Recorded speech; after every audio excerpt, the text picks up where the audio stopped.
বিসমিল্লাহির রহমানির রহিম। হে সমস্ত জগতবাসী, আজ আমি শামীম আলী চিশতি আপনাদের সামনে যে আলোচনা নিয়ে হাজির হলাম, সে আলোচনাটি অবশ্যই খেয়াল করে শুনবেন। আর এই আলোচনাটি আমাদের ইহকাল ও পরকাল দুটি জায়গাতেই আমাদের কাজে লাগবে। এর প্রথম বিষয় হলো কি, আপনারা হেডলাইনে কিংবা থাম্বনেইলে পেয়েছেন যে মানুষ মৃত্যুর পরে মনকির নিকির জলসব করবে। আবার একটা কথা বলা হয়েছে যে মানুষ পৃথিবীতে থাকতেই মনকির ও নেকির তাদেরকে বা মৃত মানুষদেরকে বা পৃথিবীর মানুষদেরকে জলসব করে, মনকির এবং নেকির। তো একটি বিষয় হলো, দেখেন, মনকির নেকির এখানে কিন্তু দুইটা ফেরেশতা। মনকির নেকির তাহলে তিনি নেকের ভাগে আছে, আর মনকির তা আপনার মনের ভাগে আছে। তো এখন কথা হলো যে নেকের ভাগে থেকে তিনি নেক লিখতে থাকে, এবং যে মনের ভাগে যে মনকির, সে মনের কন্ট্রোলে থাকে বা মনকে সে এমন দিকে চালাতে চায়।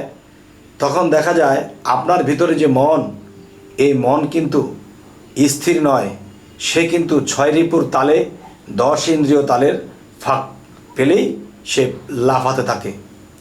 তো এখন মূল বিষয় হলো কি, দেখুন যে নেকির সে আশায় থাকে, সে সারা দিনে কিছু নেকের কাজ করবে এবং সেই নেকের কাজগুলো সে খাতায় তুলবে। এবং মনকির, তার মনের অবস্থা তখনই ঠিক থাকে, সেই মানুষটি যদি কোনো ওলি আউলিয়া, কোনো মুর্শিদ ধরে, তারা যদি আল্লাহর সাধনা করে, তাহলে তার মন স্থির থাকে, 10 ইন্দ্রিয় 6 লতিফা স্থির থাকে। এই ফাঁকে মনকে তারা খারাপ কুদৃষ্টি, খায়েশ, কুমন্ত্রণা দিতে পারে না। তখন সাধনের গতিতে মন, দেহ এবং দেখা গেছে 10 ইন্দ্রিয় 6 রিপু কন্ট্রোলে থাকে। তাই আজকের যে কথাটি বলবো সেটি হলো, মানুষ কিন্তু বলে থাকে, মানুষ যখন মৃত্যুবরণ করে তখন কবরে যখন রাখা হয়, তখন সেই কবরের মধ্যে গিয়ে মনকির নেকির জলসব করে। দিন কে তোমার, রব কি তোমার, ধর্ম কি। তাহলে এই যে একটা বিষয়, এটা হলো শরীয়তের ভাগ। কবরে জিজ্ঞাসা করবে। আসলে কবর 41 দিন পরে খুঁড়ে দেখবেন মানুষটা পচে গেলে শেষ, বা 3 দিন পরে গিয়ে দেখবেন যেরকম সেরকমই শুয়ে আছে। তাহলে যে কথা বলা হলো যে মনকির নেকি তাদেরকে ওঠাবে, উঠে তার মধ্যে প্রাণ সঞ্চার করবে, এরপরে তাকে জিজ্ঞাসা করা হবে, তোমার দিনকে, তোমার নবীকে, তোমার ধর্ম কি। আচ্ছা, তো এখন আমার যে কথা হলো, দেখেন, এই আলাপ আমি কিঞ্চিত করেছিলাম, আরেকটু করব, যে কবরের মধ্যে জলসব করা হবে। কবর মাটির তৈরি, কবর 3.5 হাত। আপনি মানুষটা যে দাঁড়িয়ে আছেন বা আমার কথাগুলো শুনছেন, আপনি আপনার হাতে মেপে দেখবেন, আপনিও 3.5 হাত এবং মাটির তৈরি আপনি। এবং এই মাটির তৈরি, এটাও একটা মাটির কবর, আর এটার ভিতরে আত্মা বাস করে। আর আত্মা থাকলেই মাটির দেহটা নড়াচড়া করে, আত্মা না থাকলে মাটির দেহটা ধাপাস করে পড়ে যাবে, এর কোনো শক্তি নেই। তাহলে যে কথাটি আমি বলতে চাচ্ছি, সেই কথাটি হলো, দেখুন যে মনকির নেকির, একজন মানুষ যখন 10 বছর, 11 বছর, 12 বছর ক্রস করে, 16 বছর বা 18 বছর পার করে, তখন তার মধ্যে কিছু জ্ঞান বিবেক আসে, তার মধ্যে ভালো চিন্তা ভাবনা আসতে পারে, তার মধ্যে আল্লাহর পথের পথিক হিসেবে তার মন ছুটতে পারে, বা তার মধ্যে কোনো নারীর প্রেমের মধ্যে সে নিয়োজিত হতে পারে, বা সন্ত্রাসের দিকে সে নিয়োজিত হতে পারে। তাহলে বোঝা গেল, যখন একজন মানুষ 18 বছর ক্রস করতে থাকে, তখন ওই সময়ে সেই মানুষটি হতে পারে সন্ত্রাস, হতে পারে কোনো খারাপ কিছুর সাথে সে জয়েন্ট দিয়ে সে আপদে কুপদে টাকা পয়সা কামাবে। ভালো তো চলবেই না, সে বাড়ি গাড়ি করবে তার সেই খারাপ উপার্জনের টাকা পয়সা দিয়ে। তাহলে বোঝা গেল তার মধ্যে মন ছিল, সেই মন তাকে বলতেছে, শোনো, তুমি টাকা রোজগার করতে যাইয়া যা করা লাগে তাই করো, টাকা যখন হবে তুমি সুখে থাকবে।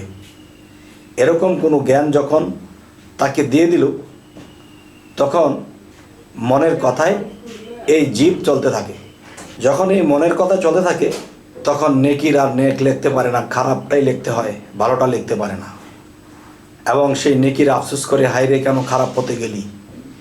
তাহলে এটাই হলো মূল বিষয়, যে মানব দেহের মধ্যেই এই জিনিসগুলো চলে। তবে হে সমস্ত জগতবাসী, আজকের যে আলোচনাগুলো বোঝাতে চাইলাম সেটি হলো কি, মানুষ নিজের মধ্যে মন, এই মনের কথায় যারা চলবে তারা কুপথে চলে যাবে, যারা জ্ঞান বিবেকের কথায় চলবে তারা সুপথে থাকবে।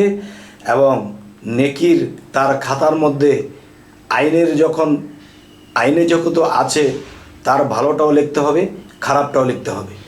ভালোটাও লিখতে হয়, খারাপটাও লিখতে হয়। তখন মনের গতিতে, মনের কথায় যারা চলবে তারাই ফাঁদে পড়ে যাবে, আর যারা জ্ঞান বিবেকের কথায় চলবে তারাই সুপথে থাকবে। তাই আজ এতটুকুই আমি বলতে চাইছি যে এই পৃথিবীতে আমরা এসেছি, আমরা মনের কথায় চলবো না, জ্ঞান বিবেকের কথায় চলবো। এবং মনকির এবং নেকির তারা মানুষের সাথেই আছে। একজন মনে বাস করে, একজন নেকির স্থানে বাস করে। এই দুইখানে দুইজন বসে এক একজন এক এক দিকে টানছে। তখন সেই মানুষটি যদি দেখে মনের কথায় তার লোভনীয় জিনিস, সুন্দর নারী, সুন্দর বাড়ি, সুন্দর গাড়ি, তখন সে সেই দিকে ঝুঁকে পড়ে। আর যখন তার মধ্যে আল্লাহর দেওয়া, রাসূলের দেওয়া, মুর্শিদের দেওয়া সাধনা থাকে, তখন 6 রিপুর দুর্বল থাকে, 10 ইন্দ্রিয় দুর্বল থাকে, তখন মনের কথায় তারা কাজ করতে পারে না। তখন কি করে? তখন তারা নেকের কাজ করতে থাকে এবং নেকির সেই নেকগুলো লিখতে থাকে। তবে হে সমস্ত জগৎবাসী, আমাদের এই আলোচনা যদি আপনাদের ভালো লাগে তো অবশ্যই সাবস্ক্রাইব করে নেবেন, পরবর্তীতে যেন ভালো আলোচনা এনে দিতে পারি। তো সকলেই ভালো থাকবেন। আল্লাহ হাফিজ।